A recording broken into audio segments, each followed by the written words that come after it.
Every so often, you'll go through a period in your life that seems like all of your real skills are being wasted. It will feel like you're not being used to your highest potential. It will feel like you're living beneath your privilege. And if you're not careful, you will secretly see yourself as a failure because you don't see yourself operating in the way that you dreamed that you would. If you saw yourself as a sedentary eaglet sitting in a nest, enjoying the comfort of your nest, it's hard to see yourself soaring. After all, soaring is more work, requires more muscles, requires more effort. You expend more energy. It's easier to lay back in your nest and say, feed me, love me, acknowledge me, open doors for me, make a way for me, me. All of a sudden, the food stops. When the food stops, it's a sign for you to move on. You'll have to live with what you did all your life. That's why you ought to be careful what you do. You don't have to wait till the 50th year. You don't have to wait till 2021. You don't have to wait till you get married. You don't have to wait till you get divorced. I mean, everybody's trying to go somewhere else. He said, today, this is the, everybody say, this is the year, this is the year, this is the year. But if frustration is a more familiar state for you, you will create frustration. You do this. I know this is hard to hear, but please hear me with spiritual ears. Some of the frustration, you just gotta get through because it's not your fault. Some of it you're creating. You're creating it when you compare yourself to other people. You're creating it when you overload yourself with all this stuff you're looking at. You are making yourself frustrated. And the reason you're doing it, I'm gonna tell you why you're doing it, because it feels familiar. Here's something I want you to keep in mind. In order to be successful, you must be willing to do the things today others won't do. In order to have the things tomorrow others won't have. Most people don't have goals. Most people have not dedicated themselves to mastering something that they love that can be of service to others. And most people are not trying to create a life of meaning. I believe that you're with me because you feel that the best years of your life are ahead of you and the best is yet to come. The one thing about me, man, I've always been resilient. I've never been afraid to reinvent myself. And here's the key for everybody.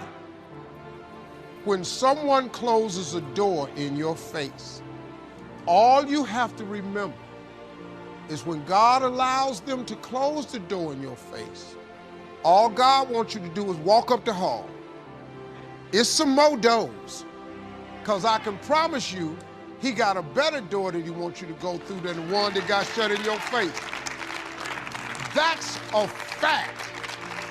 That's a fact. But what happened to people is they stand there beating on the door. Open it back up.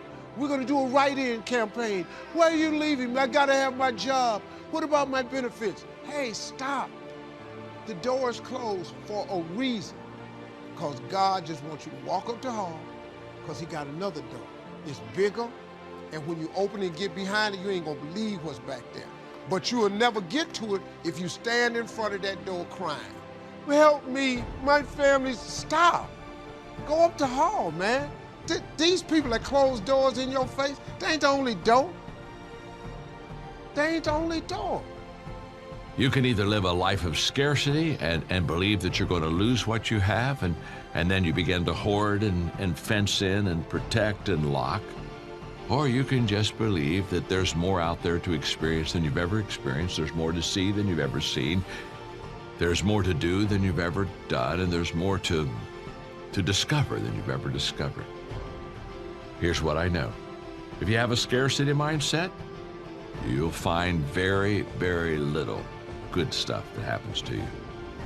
And if you have an abundance mindset, you'll find a whole bunch of good things that are going to happen to you. And what's interesting is the two of you can be side by side, and one is barely making it and the other is just getting blessed beyond measure. You see, the abundance is out there, but you have to have an abundance mindset to receive it and to achieve it.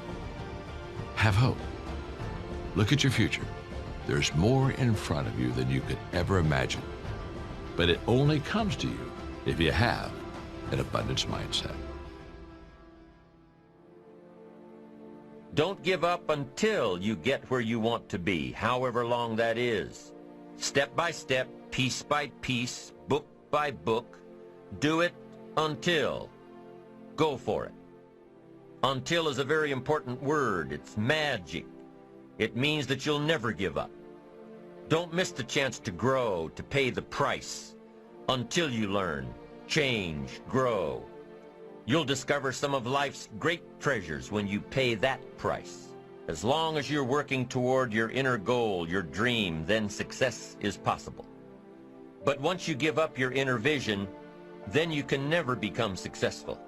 You never will become successful. Until doesn't even matter.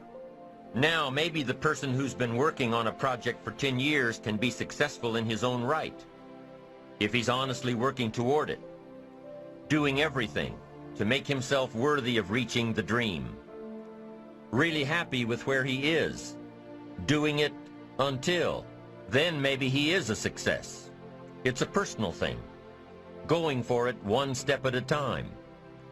Going for small accomplishments along the way for however long it takes. You'll start to see things change around you, little things, not major things, but little everyday things. Things you may not even notice unless you are paying attention. If you're one of those who'd rather stay up late and get up late, only to discover that your workplace doesn't fit your schedule, and you roll out of bed cursing the alarm clock every morning, maybe you could start with the little change of going to bed half an hour earlier than normal. And maybe you'll see, in time of course, you can't train your body overnight, maybe you'll find out that you jump out of bed in a better mood, and that your day will start better, and that you'll get more done. It all starts by making one little change and adding to it every day. There most certainly are times when we feel like that, when you say, I don't have any idea whatsoever of what I'm going to do to pull this out. Been in situations like that, where I had deadlines I had to meet. I didn't meet those deadlines, and I lost a car, lost a home, lights were cut off, telephone was cut off. All of those things are going to happen to you at different points in life. Now, the question is, what does it really mean? It really doesn't mean anything. It's not important at all. It's just a temporary inconvenience, because all of those things can be corrected. And it's a part of the process that we all go through. Now, the challenge is, in the midst of all of these things, is one, to stay focused on your goal, and two, to keep your expectations of making it happen, and relentlessly looking for ways in order to pull it out. You see, you can't change what's going on around you without first changing what's going on within you. Start changing how you look at mornings, and sure enough, people will start changing how they look at you. When you start changing how you think, how you act, how you treat others, how you treat yourself, when you start responding instead of reacting to life, life will start responding to you. I'm telling you that you can do it with your lifestyle. You can do it with your sales career. You can do it with any part of your life. If you are looking for equities unmatched, don't curse the only thing you have: seed and soil, sunshine and rain, miracle and seasons. But start processing things like we're covering in this program, and change will take off for you. You cannot believe what can happen in such a short period of time. So what happens when you start taking charge of your own personal happiness, your own life? Do you think that these little things will somehow make a difference in meeting your goals? You bet they will. I once heard somebody say that hope doesn't matter. I still remember that because at the time I was going through a difficult period in my life. I had lost a lot, and being honest, I was starting to question if I had enough to get back to zero. Not to impress anyone, not even to win, but just to get back to zero. And somewhere in me, I was starting to feel like a loser, a joke. And I had to deal with that. But the one thing I had going for me, the one thing I had left that would get me unstuck and back in the game again, was a real Hail Mary. The success rate was 1% worse than chance. But that's all I had. So you better believe I was holding on to hope. That's what kept me going and believing that I could start again, that I could come back. So the person was wrong. Hope does matter. But it only matters when you understand that hope is just one part of the equation. Hope alone cannot survive. The world you build around hope will disappear into thin air if hope is all there is. The real story is this. Hope is always looking for a partner. It's always searching for something else to give it meaning. Hope goes looking for courage. It seeks out faith. It invites work, action, doing. Getting up at 4:30 in the morning to work out because you've got to lose that weight. You want your life back. Hope is looking for courage because by itself, hope might get you to the game.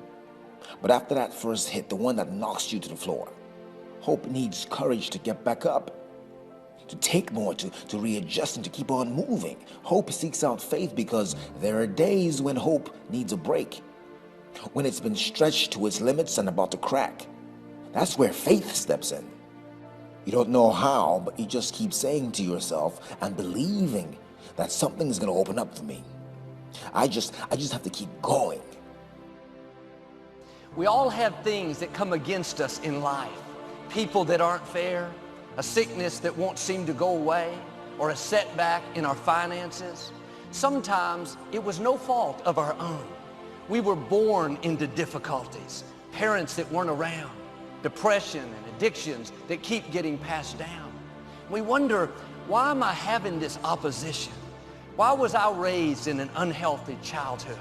Why did this company let me go after all these years? It's because there's something in you that the enemy's trying to stop. There's another person on the inside of you that you have to tap into in order to get through one of the darkest, toughest, roughest moments of your life.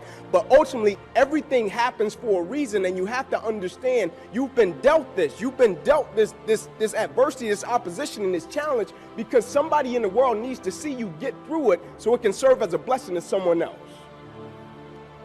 And so as I stand right here before you and I tell you I'm grateful and I'm thankful, I'm grateful and I'm thankful. I have friends out there that poured into me. And so every day of my life, the way that I live my life is to give the people that invested in me and saw something in me when I couldn't see it in myself, a return on their investment. I feel it's my responsibility to add value to every person's life that come in contact with me in every environment that I go into.